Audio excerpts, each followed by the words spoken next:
All right, welcome back to my YouTube channel. If this is your first time, do well to subscribe and don't fail to turn on the notification bell so that you get notified when I drop my next video. All right, so in this video, I want to quickly show us, based on a question that I received in one of my videos.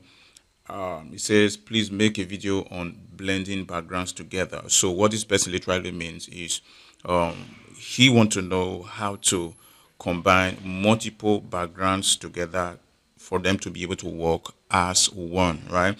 And that's a very smart question. So we are going to Photoshop now to make this happen. So let's go. All right, so the first thing I want to do, I want to use this design as an illustration, right? So I want to insert or bring in backgrounds to this particular design. If you are a beginner, I have always instructed in every of my videos that do your layout arrangement first before treating your background, because it's one of the last things that you are always going to do, right? So now the first thing that I want to do is to let's use these. So we're going to need these, then we're going to need, okay, we're going to need these. All right, so one of the things that I always do, for instance, if you look at this design, I always love this dark depths to be at the bottom of my flyers. All right, so because of the details that I'm putting on that bottom of the flyer, all right, I mean these stops here, I just want them to have the ability to show up and be a part of the design so that they are not lost in between colored part of the background, right? So I hope you get what I mean. So let's blow this up and let's move it to the middle. So now depending on the background, you can, what I do, I either give it a blur filter or a radial blur.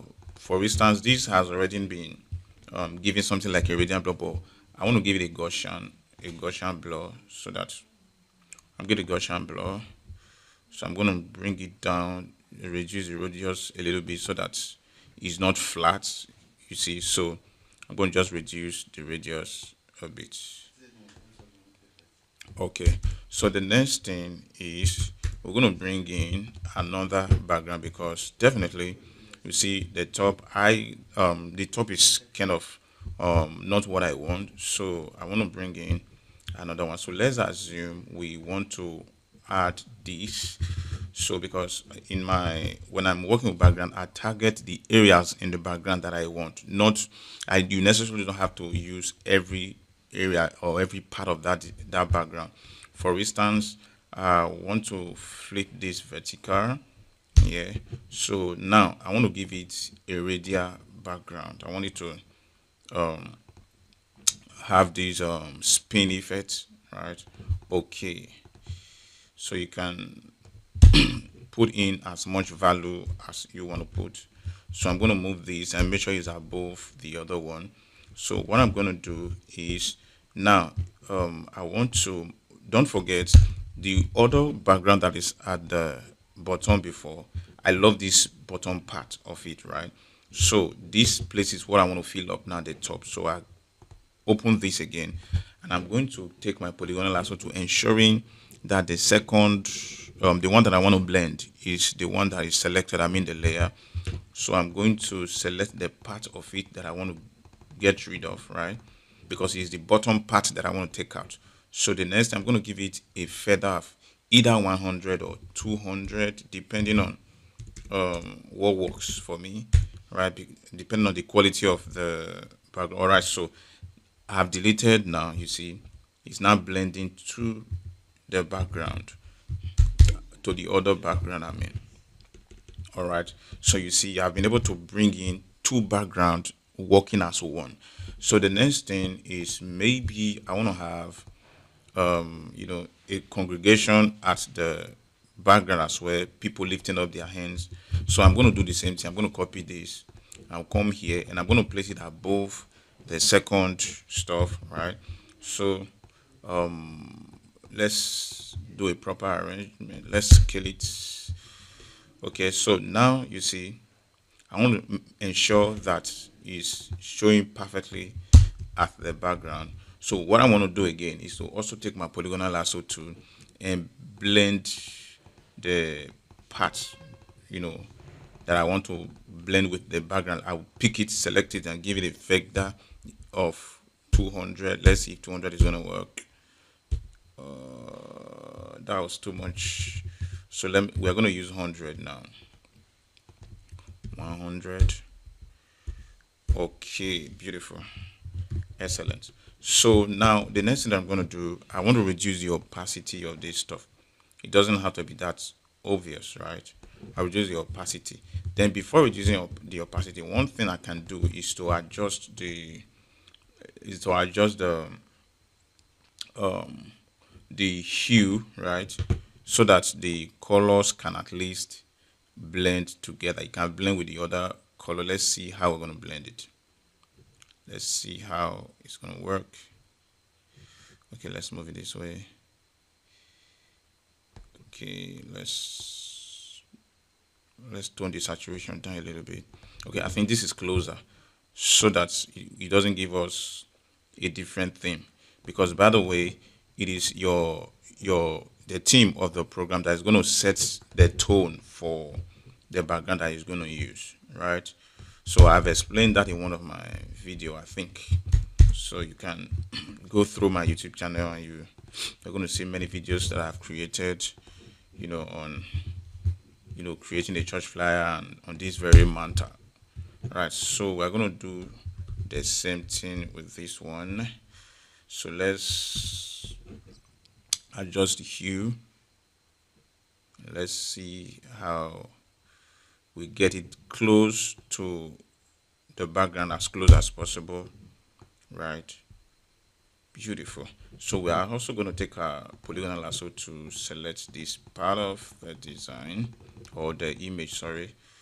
So mind you, the part we are selecting there, the part we want to blend, we want to just sacrifice to be able to make it blend with the other part of the background that is already there.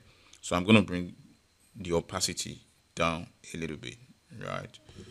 So on and so forth. So how many background images have we combined? We've combined 1, 2, 3, 4. We've combined 4 images. You can combine as many as you want to get the exact stuff that you want, right? So just to ensure that the things are properly working for you. So after this, another thing you can do is to if you can select them and group them together, fine. You may necessarily not have to select them to group them, but the reason why I want to group the first two is because, okay, I will necessarily, okay, let's group the first two. Let's merge them together, right? So the reason is because of this word here. I want to be able to, let the background get, to the top of this image, so that, so we are going to use Ctrl J to duplicate. So just move it up above that image. So I'm still going to use my polygonal lasso tool to select, the top part of it, give it a feather of 100, then delete it, right? So that we have the background get to this place where it is behind this church anniversary, right? So that we don't lose the readability of that particular word. So I hope this helped. Another thing I can still do is to bring in my flare lens, right? I use flare lens some of the times, so I'm gonna move it to screen. Just bring it here. So on and so forth. So that's how you blend multiple backgrounds together to create one single background. And I hope this helped. If you found this helpful, kindly like this video so that the algorithm will suggest it to other people who would need to also learn this. And don't forget to comment whatever tutorial or whatever lesson you want to learn about graphics designing using Adobe Photoshop, right? Just put it in the comment, and I'm definitely going to create a video to address that. And by the way, I have a course that is selling. The link is going to be in the description. It's a structured course, and I believe it's going to help you. It's going to take you from beginner to pro. And I have a master class that is starting a few weeks, I think 2 weeks from now, right? So the link is also going to be in the comment section. So do well to be a part of it. And that master class is going to take us from beginner to pro for a period of 8 weeks, and we'll structure it in a way that you can learn at your own pace, right? We're only going to be having one-on-one classes once in a week. That's during the weekend, probably Fridays. Every other classes are going to be pre-recorded so that you have access to them for life. If there's any part that you miss, you go back to the class, the pre-recorded class, you are able to sort it out. So see you in my next video, and I look forward to seeing you in my masterclass. Thank you, and